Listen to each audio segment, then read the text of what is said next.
অতিথি সরি অতিথি আপনীয়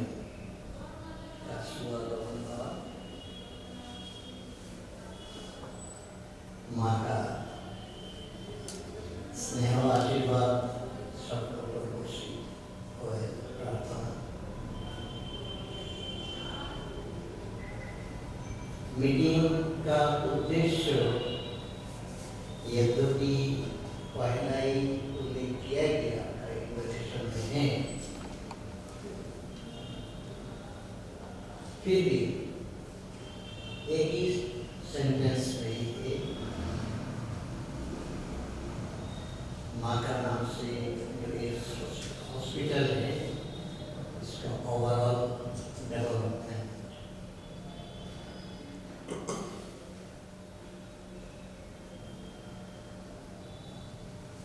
इसका पीछे माँ का प्रेरणा व्यवहारिक रूप से जो उद्यम का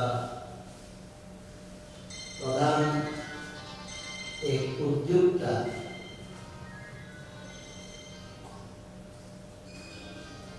अत्यंत आनंद का साथ बोलना आवश्यक है। उनका नाम डॉक्टर सुब्रत सेन। उनका संक्षिप्त परिचय रिक्वेस्ट करेंगे हमारा जो farmer guest mister Vicky Goyal का इस बारे में संक्षिप्त में परिचय करा। जय भारत एवरीबॉडी। सबसे पहला परिचय अवसर का ये है कि बाकी होती है and not only he is a devotee from the first generation but for I think three generations. His association with Mata Anand Hospital is very very intimate. He US में रहते हैं and he is a professor and deputy chairman of molecular package pathology in the University of Texas and also MD Anderson Cancer Center, Houston. MD Anderson Cancer Center is number one cancer center in America. So yes, they are very key because of this family association with Mahanandi Hospital. Not retiring, he wants to spend maximum time here to do something for the hospital. And he is also prepared to come and spend several weeks here if necessary. So we are all thankful to him for having spent the time. He has a wonderful roadmap for the future of the hospital, which is, I think, shared with everybody already. The shared with everybody in this video, I think. They all will listen to you. I'm giving this to Dr. Saab to take it over. धन्यवाद गोविंदा जी, धन्यवाद स्वामी जी। मुझे थोड़ी सी शर्म हो रही है इस बात की कि यहाँ पे आलोचना अस्पताल का होना है और इसकी शुरुआत मेरे परिचय से हो रही है। तो थोड़ी सी परिचय की शायद ज़रूरत भी है क्योंकि मैं ये दिस इज़ अ फैक्ट कि मैं संघ का मेंबर नहीं हूँ। मैं माँ के अनेकों भक्त में से एक भक्त हूँ और बचपन से मुझे पारिवारिक कारण से माँ का कृपा मिला है, मुझे वो सौभाग्य रहा है। और जैसा स्वामी जी ने भी और रमेश जी ने भी कहा कि इस अस्पताल की सूचना जब हुई थी माँ के आशीर्वाद से, तो उसके पीछे प्रेरणा थे मेरे नाना जी डॉक्टर जी की दासगुप्ता, जो यहाँ पे काफ़ी प्रसिद्ध चिकित्सक थे। एक समय वो महाराजा बनारस के फिजिशियन थे, चीफ मेडिकल ऑफिसर थे बनारस स्टेट के। और वो माँ के भक्त होने के बाद माँ से वो उन्होंने आग्रह किया था कि माँ आप तो हमेशा रहोगी नहीं, तो जब आप नहीं रहोगे तो आपके जो भक्त आपके पास आते हैं अपने दुख दर्द लेके, उसकी आध्यात्मिक जो भी सॉल्यूशंस आप देती हैं वो तो आपके स्मरण से मिलेगा उनको, लेकिन उनके शारीरिक कष्ट के का अगर निरामय करना है तो उसके लिए अस्पताल अगर आप अनुमति दें तो हम उसके लिए चेष्टा करेंगे। तो माने वो आशीर्वाद दी और जो आसन अस्पताल की सूचना हुई उस तरह से, हालांकि जब तक अस्पताल बना तब तक मैं नाना जी गुजर चुके थे, लेकिन आप लोगों को इसके इतिहास के बारे में हमसे ज़्यादा पता होगा।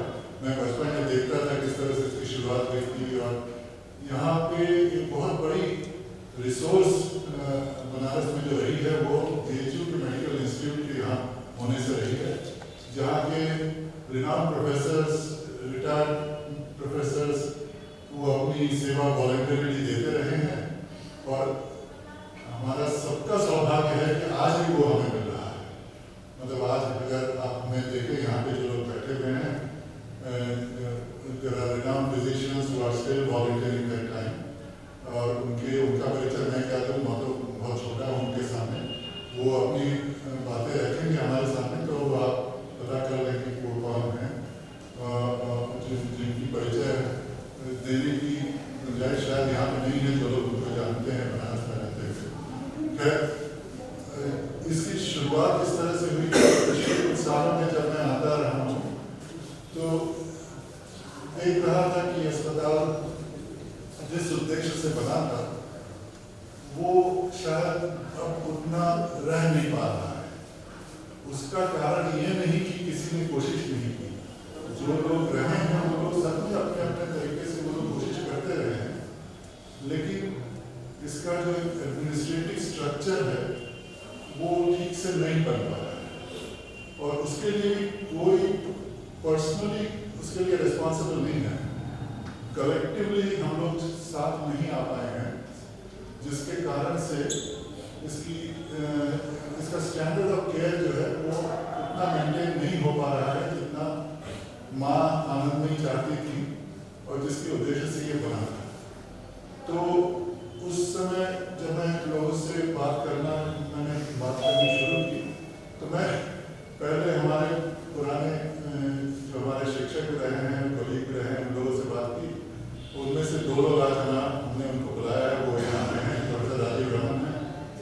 इनका बहुत पुराना नाता रहा है इस अस्पताल से, और एक डॉक्टर यामिनी भूषण त्रिपाठी हैं, वो भी रिटायर्ड प्रोफेसर हैं अभी, जो आयुर्वेद में डीन भी रहे हैं। प्रोफेसर रमन जेनेटिक्स के हैं, एमेरिटस प्रोफेसर हैं अभी, और एक समय उन्होंने यहाँ पे थैलेसीमिया जो क्लिनिक होता था उसके साथ वो काम करते थे।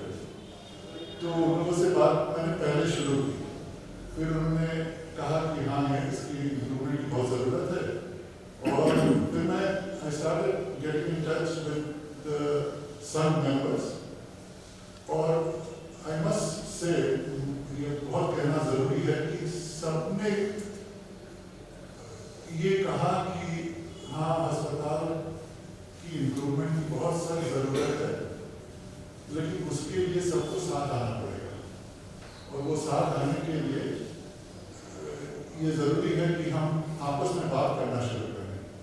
तो वो बहुत केवल बनारस के नहीं, बनारस के बाहर इंडिया में जो लोग हैं, इवन USA में जो लोग हैं, जो माँ के भक्त हैं, उनसे भी मैंने बात करना शुरू किया, और उन लोगों ने काफ़ी लोगों ने कहा कि देखिए हम लोग सब लोग चाहते हैं कि इस अस्पताल का मैसिव इम्प्रूवमेंट हो, और उसमें हम सब भागीदारी करना चाहते हैं, लेकिन वहाँ पे स्ट्रक्चर बनना बहुत ज़रूरी है, जिसमें जो भी हम करना चाहें उसकी एक अकाउंटेबिलिटी हो, और उसमें हम जुड़ के रह पाए कि कंट्रीब्यूट कर सकें इन्हें कंटिन्यूअस बेसिस। तो ये सब हम अलग अलग बातें करते रहे हैं। फिर उसमें स्वामी चेतनानंद जी से बात की, मैंने स्वामी शिवानंद जी से बात की, फिर जो आजकल जनरल सेक्रेटरी ने